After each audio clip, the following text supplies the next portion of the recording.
Bonsoir.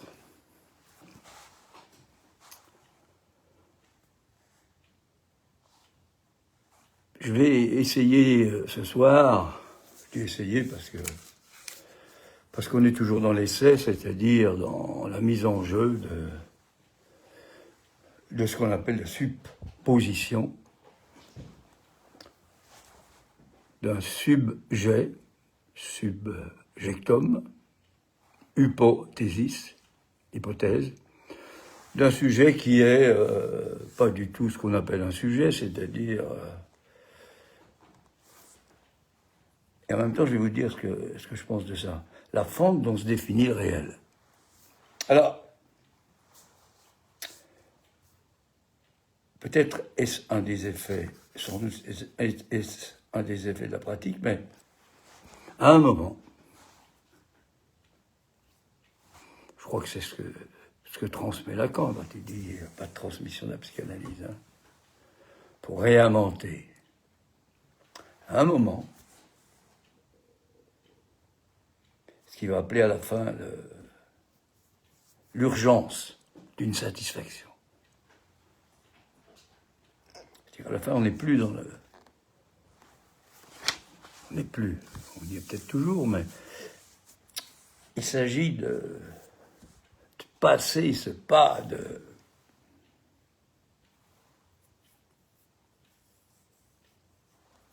du fait que ce qui est en jeu, c'est le réel. Évidemment, le réel, c'est le réel de la jouissance. Est-ce que le savoir dans le réel est équivalent au réel du savoir? Point d'interrogation. Ce que je veux essayer de dire déjà là,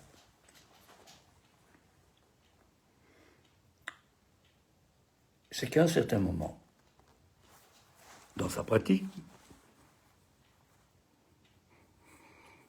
de mon côté, il y a presque 50 ans, ça a commencé. À un certain moment, je crois que c'est ça la satisfaction de l'urgence, à un certain moment, on est surpris, c'est quand même une surprise. On est surpris par le fait que, comme les scientifiques, notamment les physiciens, comme les authentiques musiciens, pour ça que je fais référence, mais de façon différente, mais avec la mise en jeu de l'impossible, c'est-à-dire la seule chose qui peut se réaliser, c'est quand même curieux ça. Mais en laissant ouverte ce qui fonde cette impossibilité. Fondation de la psychanalyse. Le groupe. Alors, vous savez que les 4 fondements de la psychanalyse ont été écrits, enfin c'est ce qu'on m'a dit, hein, par Jacques-Alain Miller, les 4 concepts. Un concept, c'est quelque chose capere en latin, c'est quelque chose qu'on prend en main.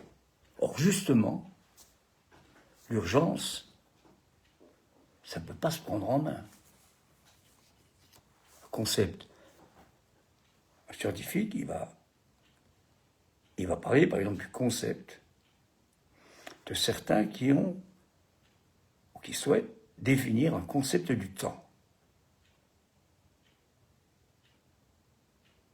Et ils vont opposer ceux qui sont dans cette directive à ceux qui pensent que le temps vient de la conscience. Avec quelque chose qui est énorme, c'est-à-dire qu'il y a les humains, ils sont là peut-être, je sais pas combien, bon, enfin, c'est pas le problème, hein, quelques millions d'années. Et l'univers, il est là depuis 14 milliards d'années, pratiquement. Alors, le temps, c'était quoi avant? Si ça passe par la conscience. Et le scientifique, spécialement, je parle le physicien, c'est ce que dit Étienne Klein dans ses conférences, et il a raison, pose la question du temps, et surtout va faire revenir sur le fait qu'en général, on traite le temps comme l'espace. Par exemple, la montre. Alors que ça fait passer de l'urgence. Hein. Pensez à l'urgence. J'ai fait passer. Hein. Ça fait passer à l'urgence. Hein. Alors que sur ce bureau-là, il y a toute une série de points, je parle de l'espace là, non, qui sont juxtaposés, c'est-à-dire qu'ils sont ensemble. Ensemble. Ça, c'est l'espace. Alors attention, parce que ça va renvoyer au niveau du temps à la chronologie. Il y a du passé, du présent et du futur. Et ça, c'est la conception, je dirais, psycho, je sais pas quoi, de la psychanalyse.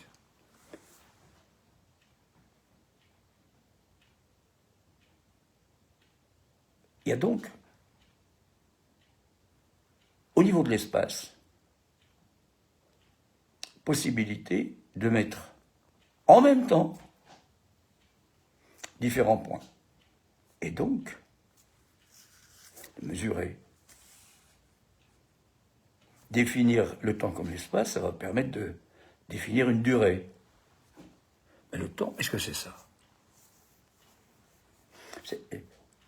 Ce que j'essaie de dire là, quand même, c'est qu'il ne suffit pas de dire la science, hein, bien sûr que quand on dit ça, mais quand même, c'est un fantasme, ou c'est le fantasme, etc. Encore faut-il pas en dire quelque chose. C'est vrai. Mais il touche à quelque chose, pourquoi c'est le fantasme? C'est ce qui vient devant le réel. Alors, mettons le temps. Et là, on peut introduire ce devenir qu'est la musique. La musique, c'est pas du tout fait. C'est pas des notes qu'on joue, la musique.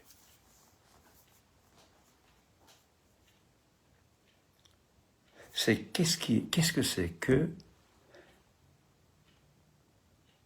cette articulation de deux notes.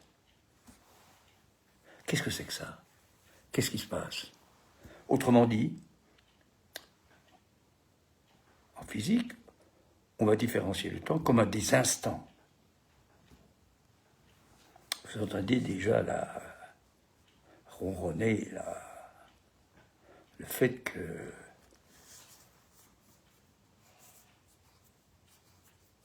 le psychanalyste, il est là-dedans, hein, quand il est... Enfin, il devrait être là-dedans.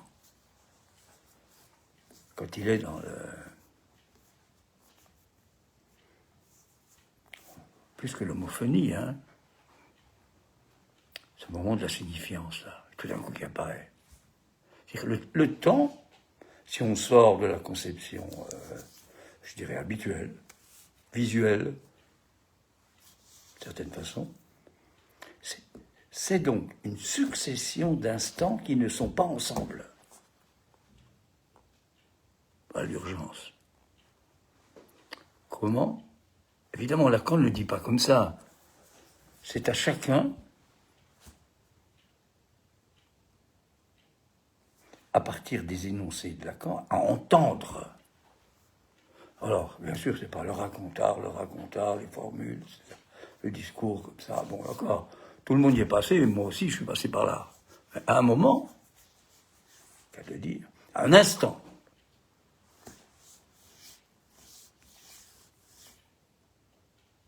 et alors là, si on suit, j'en parlerai plusieurs fois, j'en ai déjà parlé, c'est Libidache, chef d'orchestre, né en Roumanie. C'est extraordinaire ce qu'il raconte, ce qui se passe entre deux notes. Avec toute la famille des harmoniques. C'est-à-dire que quand je chante un do majeur, évidemment, je chante en même temps le sol, le mi, enfin la septième, enfin tout, quoi. Hein. C'est-à-dire que je pourrais l'entendre. C'est pas ce qu'on enseigne dans les conservatoires, je crois pas. Hein. Ouais. C'est ça qui fait qu'on va, en musique, que quelque chose, de façon urgente, peut se faire entendre.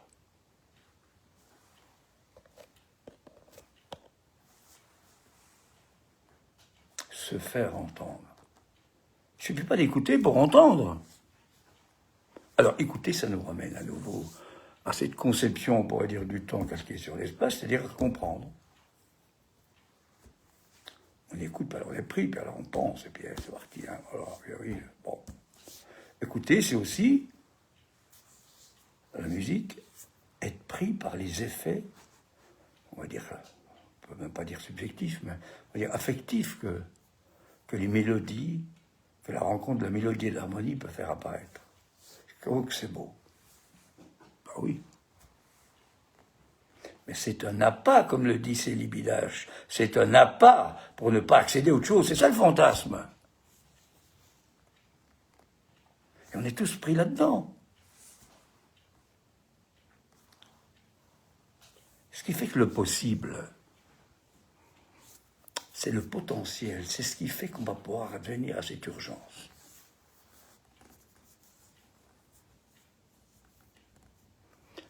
Le possible, c'est ce qui est impossible. On pourrait peut-être dire impossible. Voilà, le 1. Il y a de l'un. On verra ça. Je ne sais pas si j'en parlerai aujourd'hui. Je ne sais pas trop ce dont je vais vous parler, mais j'ai une petite idée quand même. Hein. Bon. Je parle sans note, comme ça. Le possible, c'est l'impossible à effectuer. Alors là, c'est pas du tout ce qu'on pense. Hein. Bah, oui, hein. C'est ce qui ne peut pas. Lacan, se donner, c'est le Lacan tout à la fin, là. Hein. On peut dire c'est le testament, là. Hein. C'est ce qui ne peut pas se donner sans se transformer et changer de fonction. D'où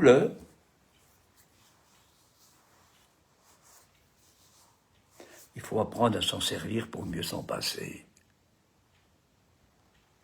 Alors que la pensée ne dit surtout pas, il y a ça qui est bien, tout ça, voilà. Apprendre, évidemment, en parlant.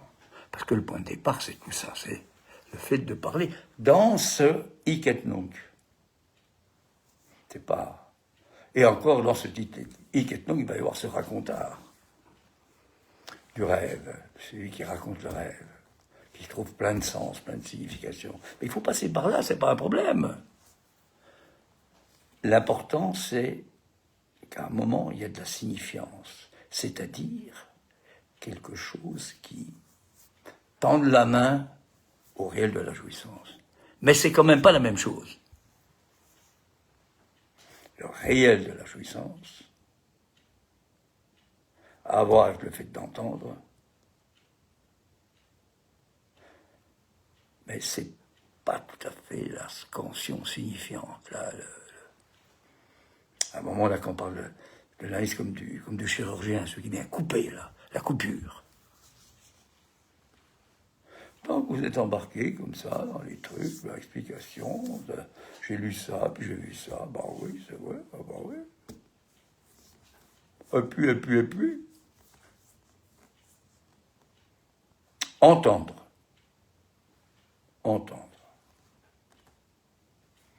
Ça ne va pas de soi.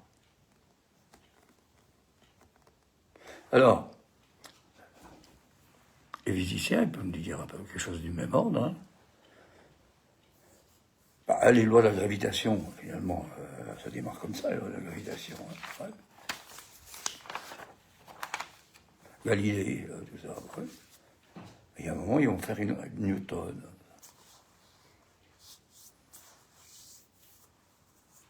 Je crois que c'est 17e ou 18e, enfin c'est 17e. Hein.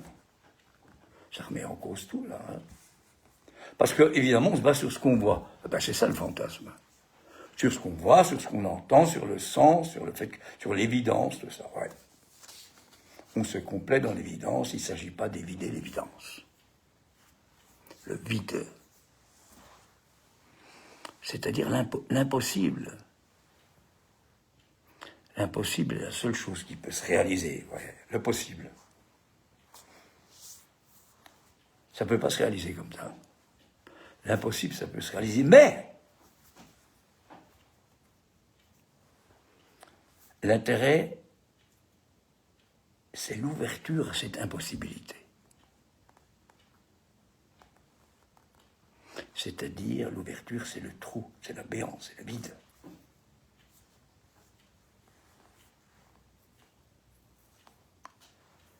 Parce que le type de réalisation de l'impossible va laisser béante, vous voyez, l'impossibilité. Je crois que Lacan naviguait hein, comme ça vers la fin, puis on peut naviguer avec lui, après tout, on n'est pas obligé, évidemment, d'être le racontard, comme ça, là, de ce qu'il a dit, mais c'est important, quand même, ce qu'il a pu dire. Et c'est pas rien, la fin de la vie. Bon, je dirais, je suis un peu placé pour en parler, mais c'est vrai, c'est pas rien. Je ne parle pas de tout ce qu'on peut raconter comme lié à la vieillesse, hein, toutes les difficultés, mais l'âge, c'est pas la vieillesse. Hein.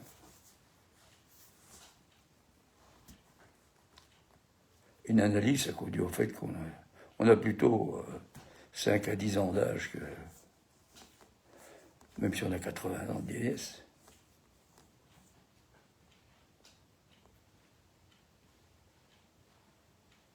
Alors, donc, c'est pareil en musique, hein, ce que j'ai évoqué tout de suite. La musique, c'est beau, oh, c'est beau, c'est beau, c'est vrai. Mais il y a un impossible qui est recouvert. Le beau. Bon, c'est l'ennemi du vrai, hein, d'accord.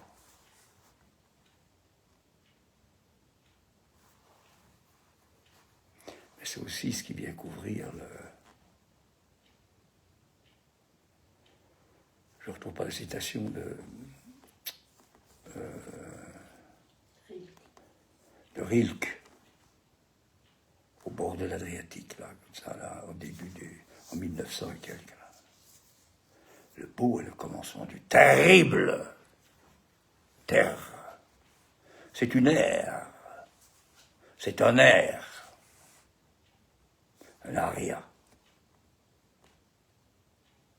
C'est si important quand on chante un aria, c'est qu'à la fin, il va y avoir un truc qui va nous embarquer du côté du beau.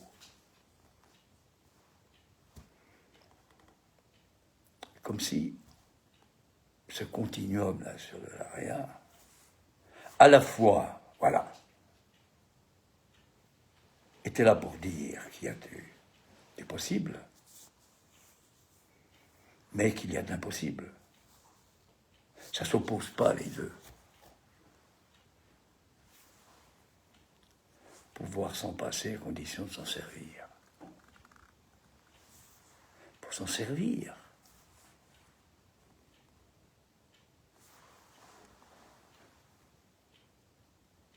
Alors, après avoir comme ça lancé des...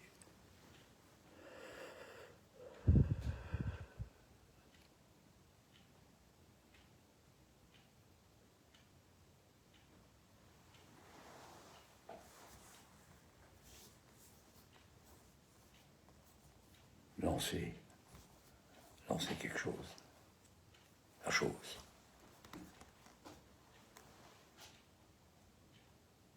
En n'étant pas tout à fait dupe de ce qui est en jeu, puisque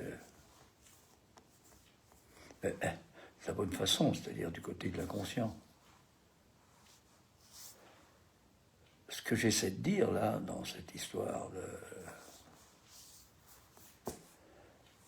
différenciation de l'existence et de l'être,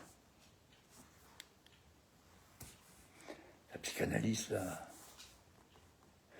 n'existe exister. C'est en dehors. C'est en dehors de la loge qu'est l'inconscient. C'est hors loge. Comme le temps. Le temps et le savoir. C'est un truc comme ça qui m'est venu là cette année pour revenir sur cette hypothèse quand même. Parce que finalement c'est l'hypothèse, hein, la psychanalyse. Alors on pourrait dire que c'est l'hypothèse qui est un sujet de l'inconscient. Mais oui, peut-être, oui. Le sujet, de toute façon, il n'y a pas de théorie du sujet. Avec Lacan, ça démarre, comme tout le monde. Hein. il a fait une analyse pendant 5-6 ans avec Levenstein, manifestement. Levenstein, c'était l'obsessionnel, rigoureux, les règles, la durée, tout ça. En 1938, je crois qu'il s'est arrêté. Il a considéré qu'il n'était pas analysable. Évidemment. Évider l'évidence. Je prends Lacan parce que quand même, c'est pas n'importe quelle référence. Hein. En fait, ça ne veut pas dire qu'il faut répéter et s'appuyer sur des formules qui sont toujours quelque chose qui viennent masquer. Voilà. Comme quand on regarde, selon la loi de gravitation, des corps tombés, on se rend compte que l'évidence, c'est le fait que plus le corps a une masse importante, plus il tombe vite. Voilà. Eh bien, c'est faux.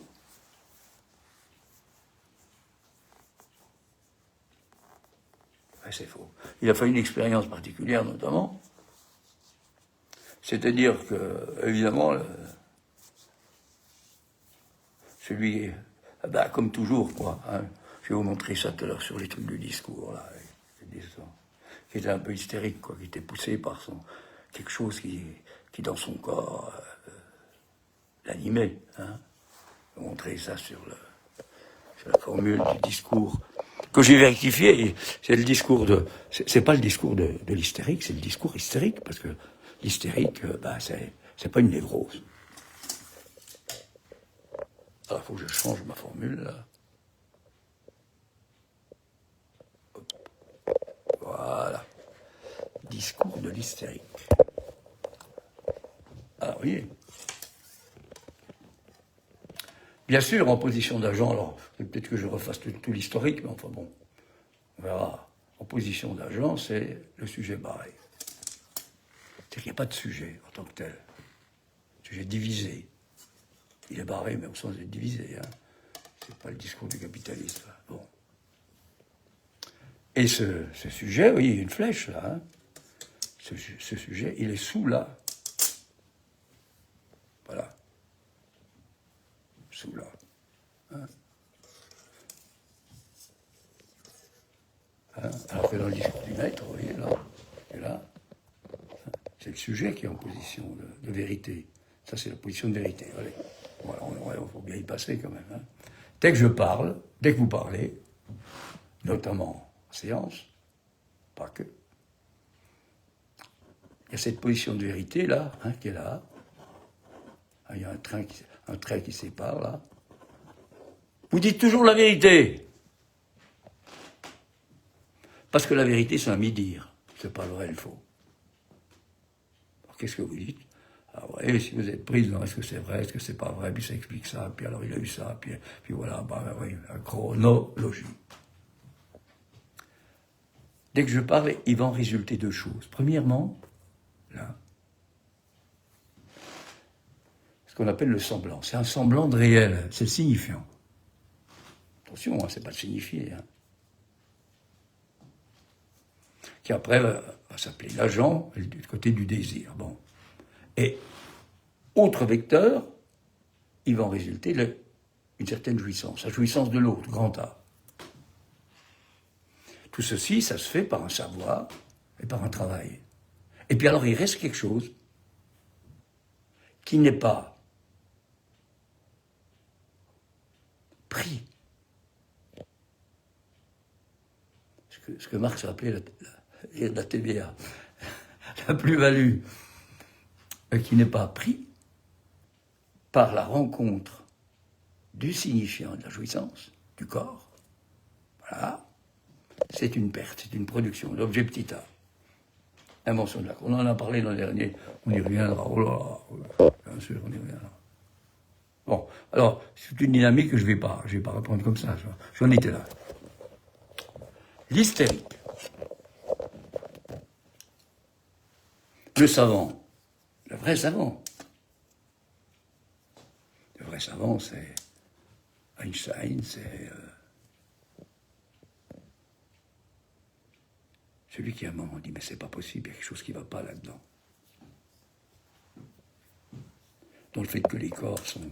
La chute des corps est d'autant plus rapide que il faut être quand même gonflé. Hein. Alors, Étienne Klein dit, ben, il a fait ce qu'on appelle, nous, les physiciens, une expérience de pensée. Alors, qu'est-ce que c'est que ça? Il a joint, je vais peut-être parler la dernière fois, mais je vous dis, il a joint par une ficelle, par une corde, enfin, un corps relativement ayant une masse assez importante, et puis un corps de très faible masse. Et il s'est rendu compte à ce moment-là que le corps de faible masse, c'est une expérience de parachutage, freinait la chute du corps qui était lourd. Il en a déduit qu'il se passait quelque chose entre les deux. C'est ça la relation. Il y a quelque chose, enfin, ils ne l'ont pas dit comme ça, hein. Bon, moi je le dis comme ça, entre les deux qui fait que cette simple expérience, elle remet en cause. Parce que c'est pas uniquement comme ça de serrer le frein. Et ça a amené à faire l'expérience, je dirais, alors là, radicale, l'expérience du vide. C'est-à-dire sans la résistance de l'air, notamment, puis encore d'autres choses, je ne suis pas physicien. Bon. Et à ce moment-là, il n'y a plus besoin de ficelles, on les met comme ça, et ils tombent la plume tombe à la même vitesse, la gravitation, que la grosse pierre. Alors là, vous voyez que, évidemment, il a fallu qu'il y mette de ses tripes là-dedans. Hein. C'est ça l'objet petit a, là. Hein. Parce que c'était pas du tout acceptable. Hein. Ça remettait tout en cause, Aristote et compagnie. Ça, cet exemple-là, simplement pour montrer que, eh ben, on est dans le fantasme. Alors, on pourra lire plus loin. Hein. On est trompé par ce qu'on voit. Et c'est bien ça qui se passe dans ce qu'on voit.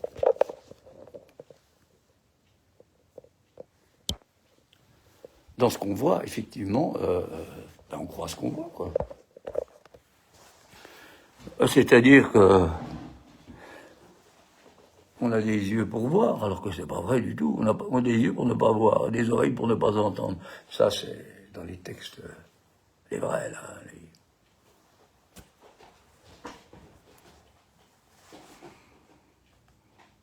C'est comme l'écriture, c'est mieux que le sang des martyrs.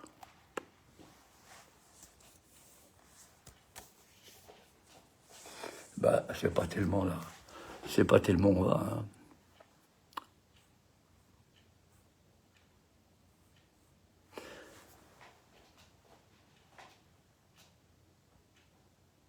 Habituellement, on est pris par le fait de comprendre, de penser. Bon, même quand si l'urgence dont je parlais tout à l'heure est arrivée un jour, comme ça dans la cure, hein, chacun son truc. Il n'y a pas une urgence universitaire hein, qui est trouvée dans les livres. Hein. Tout d'un coup, paf, tac. Bon, il me semble que c'est écrit Don Juan. Bon, mais c'est pas... Voilà, hein, bon.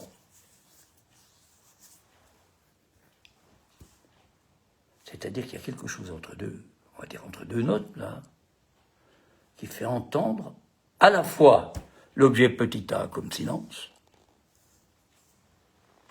si on prend les références psychanalytiques, et à la fois qu'entre les deux harmoniques, entre les deux notes,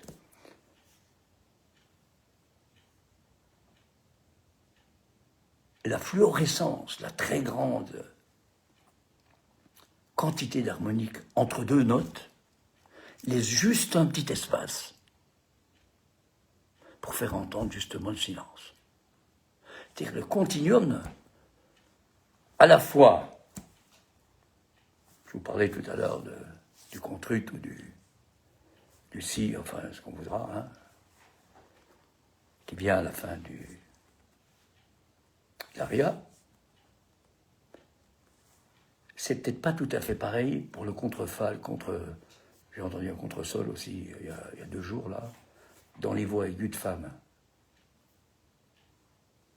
C'est peut-être l'urgence là, il y a quelque chose.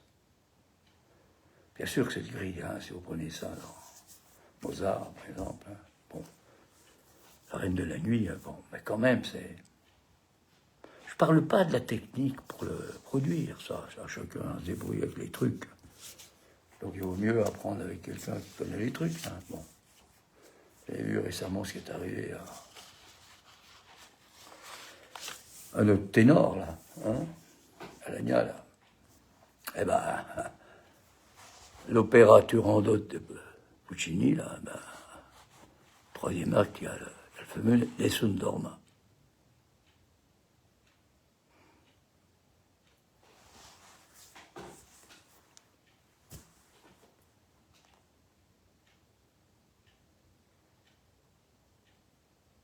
Ben, il s'est arrêté plus tôt. Il n'a pas fait de tromperie volontaire. Hein. Je ne sais pas pourquoi, d'ailleurs. Je dis ça comme ça parce que je suis un peu particulier. Hein. Bon. Mais ceci-là, naturel,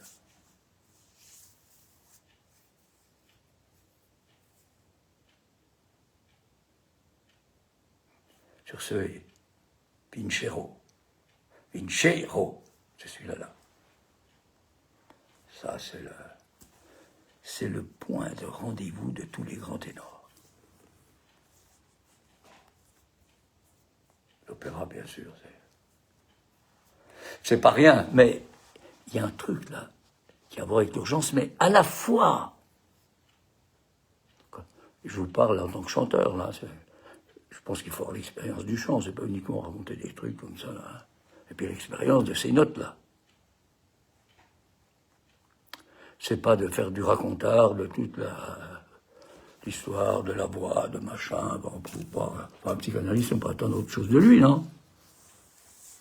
On peut attendre surtout qu'il ait l'expérience du chant pour parler de ça. Comment on peut parler de quelque chose sans avoir l'expérience? Ben, c'est de l'évidence.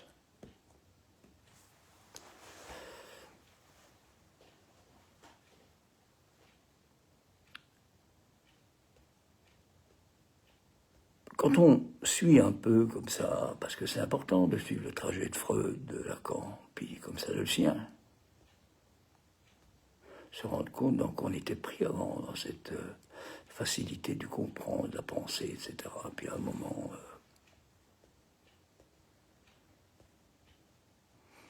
c'est-à-dire qu'il n'importe pas... Il importe de penser, il n'est pas question de ne pas penser, de ne pas dire ce qui vient. C'est pas penser autrement. C'est qu'en parlant, ces histoires-là, que je parlais tout à l'heure dans le chant, là, des harmoniques, là, ben, ils sont là quand on parle. Hein. Il va y avoir au niveau du son, voilà, la raison, ça va sonner d'une certaine manière, l'équivoque signifiante. Là, voilà. La musique est un devenir, la psychanalyse est un devenir.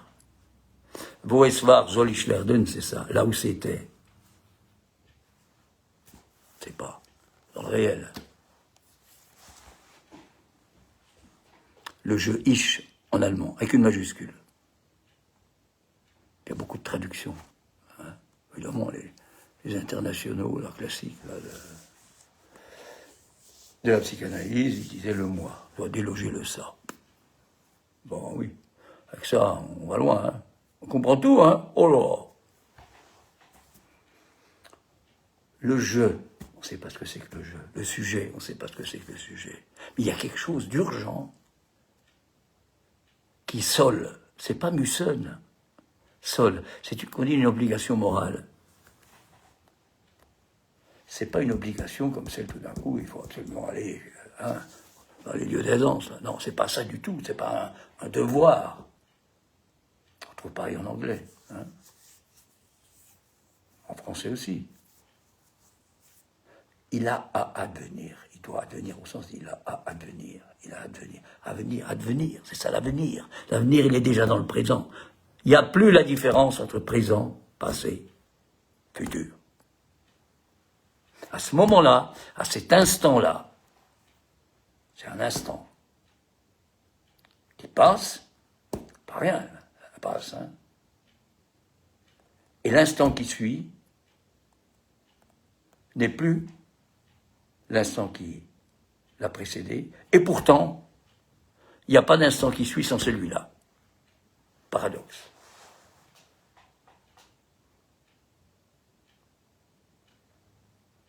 Ben oui. Avec l'IA, oh là là, l'IA, alors là, l'IA, vous voyez, oh là là là là. La pensée combinatoire, toutes les connaissances, c'est pas un savoir. Intelligence, en anglais, je ne connais pas beaucoup l'anglais, mais enfin, c'est ce que dit Étienne Klein, n'a pas du tout la même chance, la même signification qu'en français. Nous, on vient du latin et du grec. Inter, legere, intelligence, legere, lire, inter, entre les lignes. C'est pas ramasser des informations, des data. Nous, c'est les fata. Femi, ça veut dire parler. Et c'est fatum. C'est la parole. Progressivement, on se rend compte que la parole aussi, il faut savoir de quoi on parle. Parce que la parole, ça peut être aussi la parole vide, hein, comme ça que la Candéma. On oppose parole vide, parole pleine. Puis il y en a beaucoup qui vont rester là, puis alors un beau jour, évidemment. Et peut-être une nuit, comme dans la chanson, là. Un beau jour et peut-être une nuit. Eh bien, il va y avoir une urgence qui va apparaître. Et là, quand on verse la table, en posant, effectivement, une théorie du signifiant qui n'est pas celle de Saussure.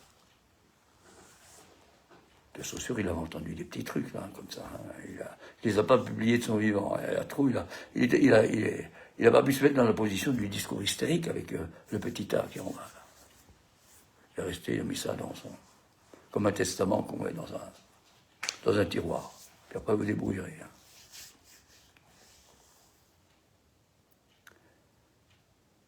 Eh bien, c'est un signifiant qui représente un sujet pour un autre signifiant. Et là, c'est écrit, là. Hein. On va regarder à nouveau sur les discours. C'est le discours du maître. Voilà. Vous voyez? Le signifiant 1, on va le prendre comme ça, hein, représente le sujet. C'est plus facile que je prenne mon... Le signifiant 1 représente le sujet pour un autre signifiant. Tac. Hein. Ou alors le sujet est représenté par un signifiant pour un autre signifiant. Le problème, c'est que ce deuxième signifiant, qui va s'appeler le savoir, eh bien, il ne représente pas le sujet. Alors, il est où le sujet? Eh bien, c'est comme l'histoire du vide, là. Hein. Eh bien, on ne peut pas le voir, on ne peut pas le penser. Il est donc divisé, marqué, là. C'est pas le sujet du... Je pense à Trump. Bon. Hein, discours du maître. Et c'est ça qui va permettre à Lacan de parler de sa définition de l'inconscient. C'est ça la définition de l'inconscient. Et il y a un reste. Alors qu'est-ce qu'il a à voir avec l'inconscient, l'objet petit a? Question. C'est la jouissance. C'est-à-dire qu'il y a une jouissance qui est là, qui n'est pas prise par le signifiant qui rencontre jouissance, et das Ding, hein. Une jouissance qui... C'est une production. Hein, c'est là, hein. Je le ramène là. Vous voyez, c'est une production qui est aussi une perte. Une production qui est une perte, c'est quand même pas logique, quoi. Bon, quand j'écoute quelqu'un, je comprends ce qu'il dit. Bah oui. Bah oui. C'est quoi la perte, là? Ben, ça va faire quoi? À la fin de l'analyse, dans ces moments d'urgence. Ben, c'est qu'on va enfin perdre ce qu'on a déjà perdu. Mais qu'est-ce qu'il raconte? Ben,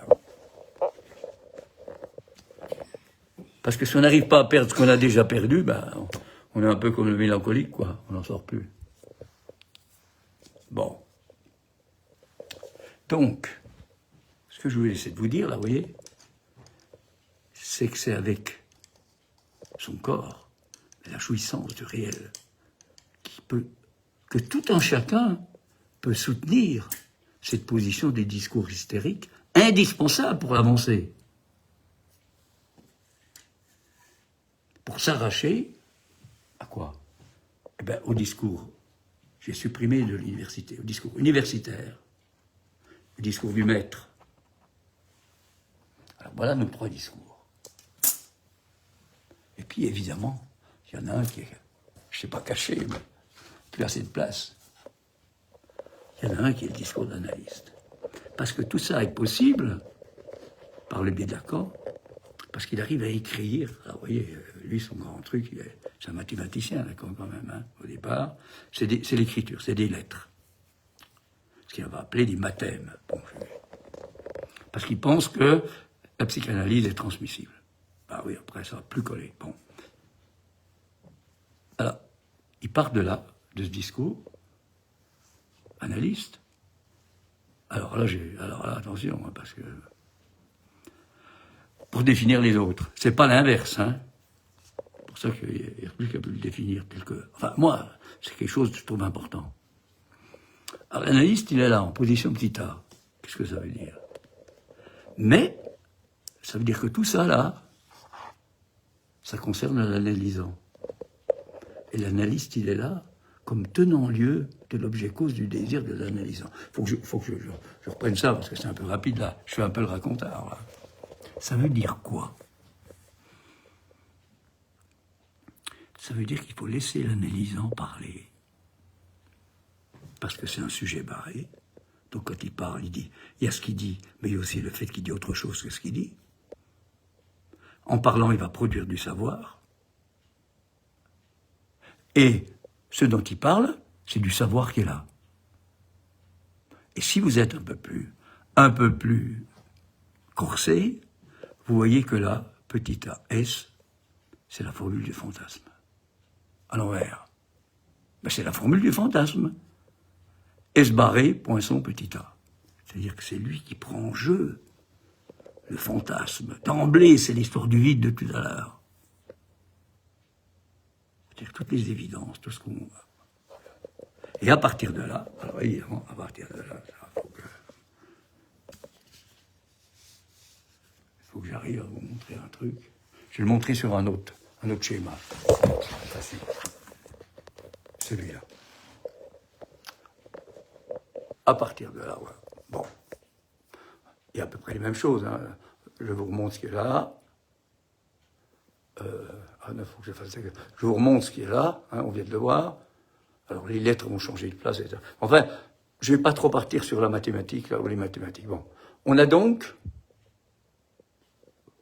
dès qu'on parle, on va dire, dès qu'on parle, il devrait y avoir à la fois du discours du maître, du discours universitaire, et de temps en temps un peu de discours hystérique, qui interroge le S1 aussi.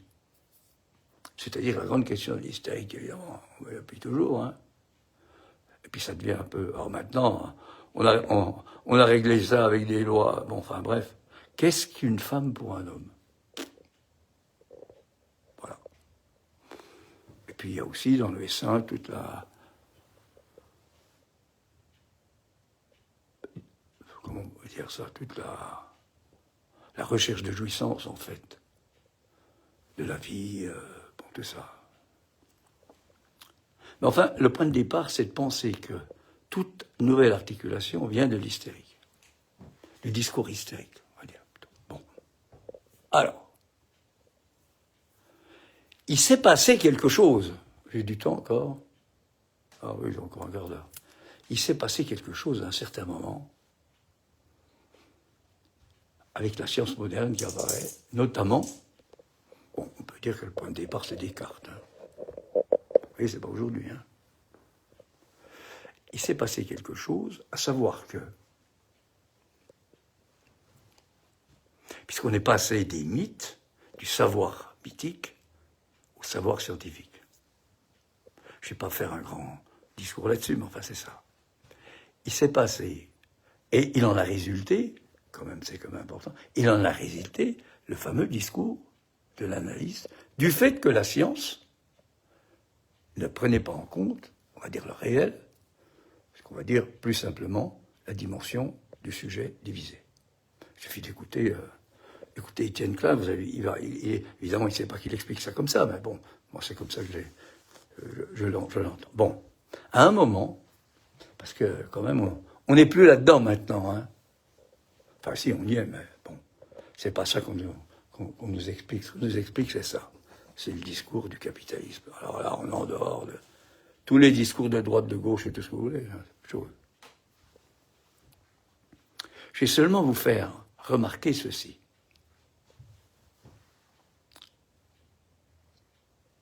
Ce discours capitaliste, il emprunte à 3 discours, c'est-à-dire on exclut complètement le discours d'analyste, ce qui fait qu'ils ne supportent pas les analystes, hein, ceux qui sont là-dedans. Bon, Dieu sait s'il y en a de plus en plus. Alors, vous voyez qu'il participe du discours de l'universitaire, pour autant que le essaim du discours universitaire est dans la même position que le essaim là, du discours capitaliste. Il participe aussi d'hystérique, le discours de... C'est-à-dire qu'il a... Je pense évidemment toujours au même. Hein, il a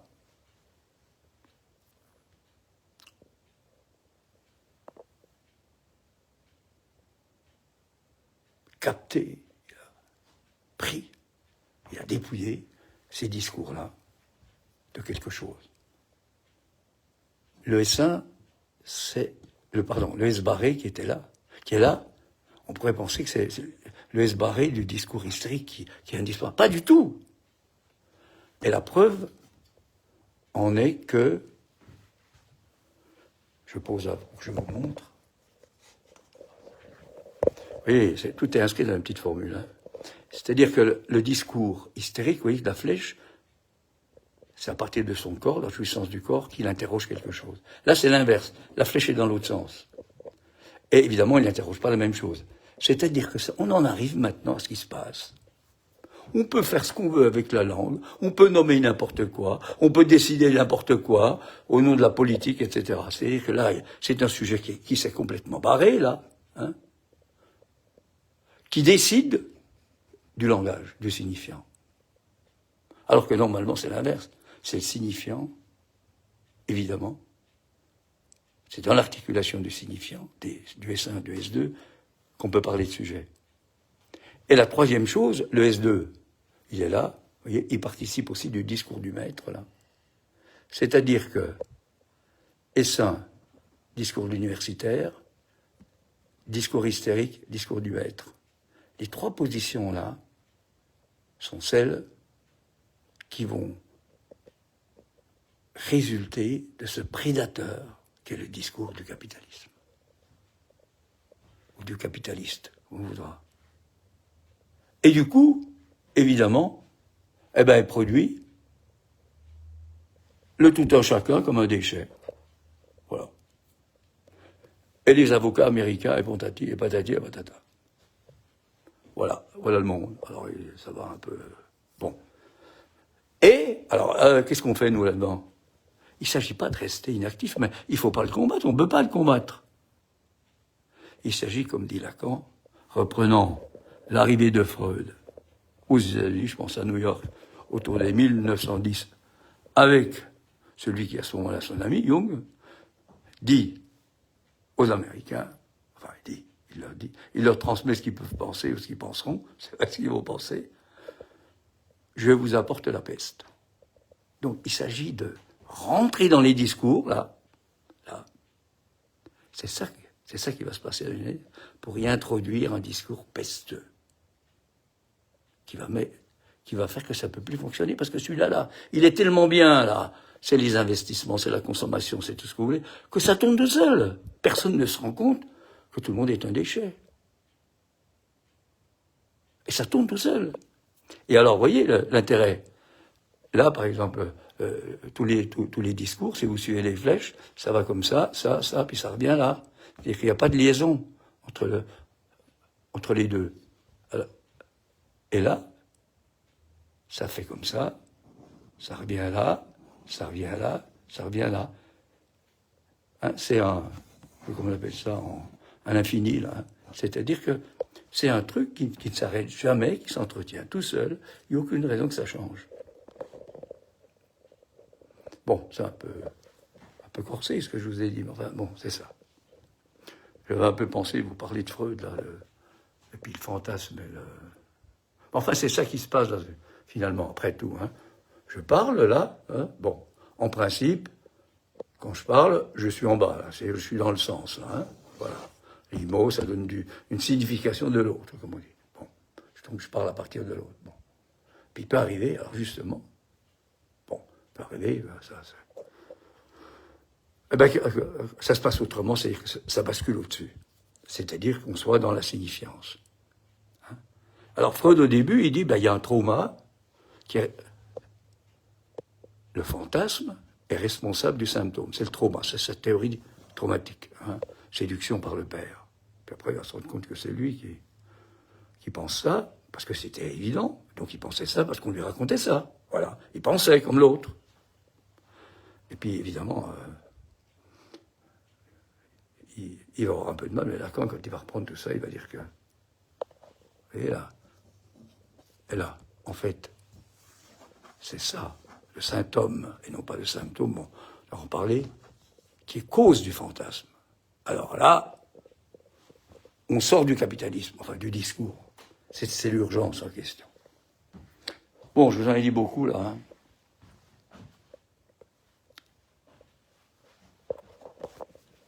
Mais c'est important, effectivement, un problème de machine, là.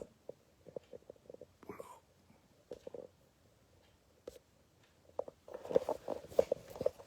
Attendez, il faut que je remette le truc. Voilà, oui. Il y a ce que j'ai dit, ce que j'ai pensé, ce que je vous ai exposé, on en revient à ça. J'ai pas besoin d'un public fantastique, d'ailleurs, c'est ce qui se passe. Hein. J'ai connu ça autrefois, quand j'étais le patron d'une institution, la convention psychanalytique, à ce moment-là, on vous invite partout, puis il y a du monde. C'est pas ça la question, hein. En fait. À condition de s'en passer. Il faut en user pour pouvoir s'en passer. Je n'ai pas l'impression que ça marche tellement dans les institutions analytiques, ça, hein. Bon, enfin bref, chacun a son destin. Et la mise en jeu, la prise en main de son destin. Lacan aussi était bien pris là-dedans, puisqu'il est resté tout le temps. Bon, bref. C'est pas facile, hein.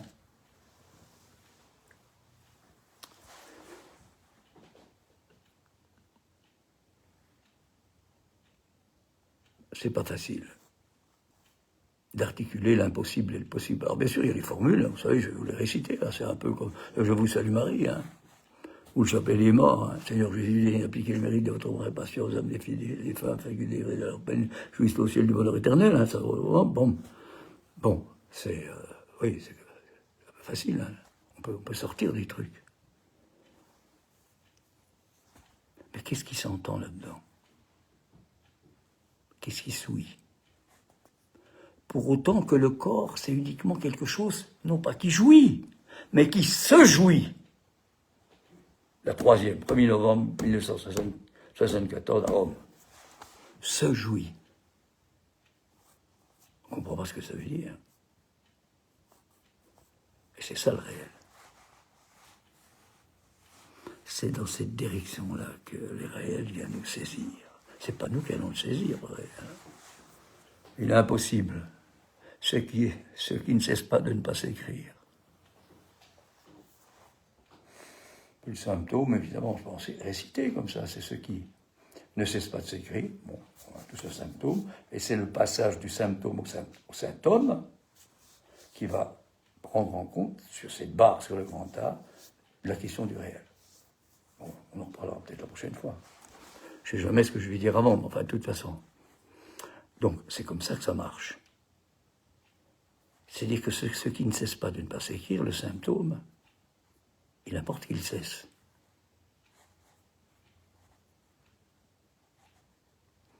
Il y a cette rencontre, comme on dit, contingente.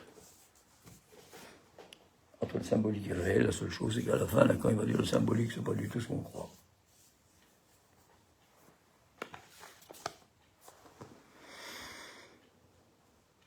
C'est-à-dire que le langage est imparfait, c'est une espèce d'élucubration sur la langue. La langue, attention, hein, c'est pas L-A-N-G-U-E, hein, c'est pas du tout là et plus loin langue, hein. C'est-à-dire que celle qui, c'est cette langue primaire là, hein, qui vient de la voix maternelle, qui s'entend dans les harmoniques, dont on n'a plus aucune idée. Après, parce que justement, je vais m'arrêter là-dessus parce que ça vaut quand même le coup. Hein. Je l'ai déjà dit. Hein.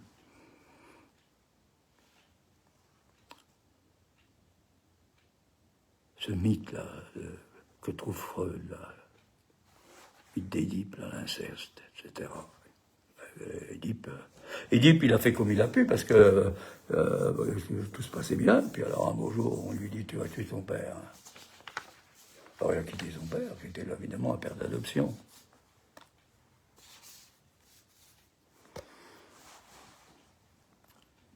Ça va empêcher de tuer son père, hein, un jour, et peut-être une nuit.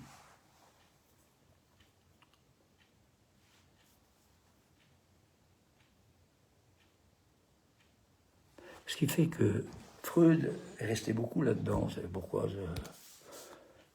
tragique, tout ça, interdiction de coucher, etc. Bon, oui, c'est la psychologie, ben oui, pourquoi pas, c'est évident. Bon. Mais dans d'autres civilisations que la nôtre, l'Édipe, il se manifeste autrement. Hein. C'est pas une histoire d'interdiction de coucher, etc., c'est autre chose. En fait, pour nous, psychanalystes, si on part du fait que nous sommes des fils de la langue, c'est quoi l'interdiction de l'inceste?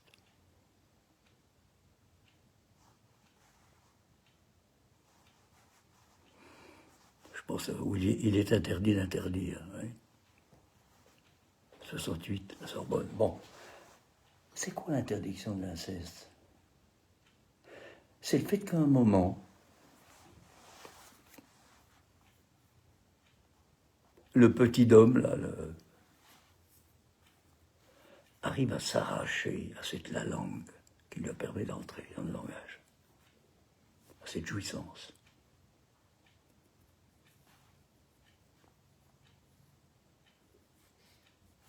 Et s'il n'y avait pas ça, ben on ne pourrait pas faire tout ce que j'ai essayé de raconter aujourd'hui, là, hein, l'histoire des différents discours.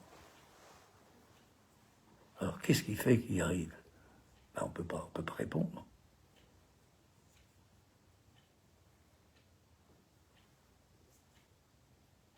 C'est la formule, une incroyable, de Lacan, incroyable de l'être.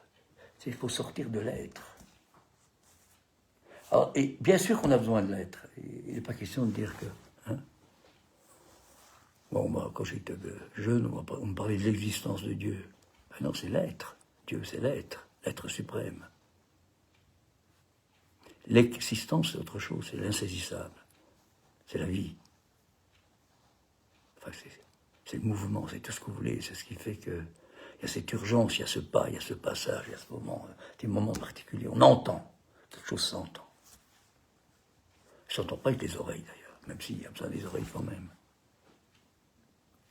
Ce nouage primordial de la jouissance et du symbolique qui va être exploité par ce babil de l'enfant. Il faut que l'enfant arrive à sortir du babil. Cette incroyable dimension de l'être. Alors je vous laisse là-dessus. La prochaine fois, ça risque d'être dans 4 semaines, un peu de choses près. De toute façon, il y a des annonces sur Internet. Bonne soirée à vous, au revoir.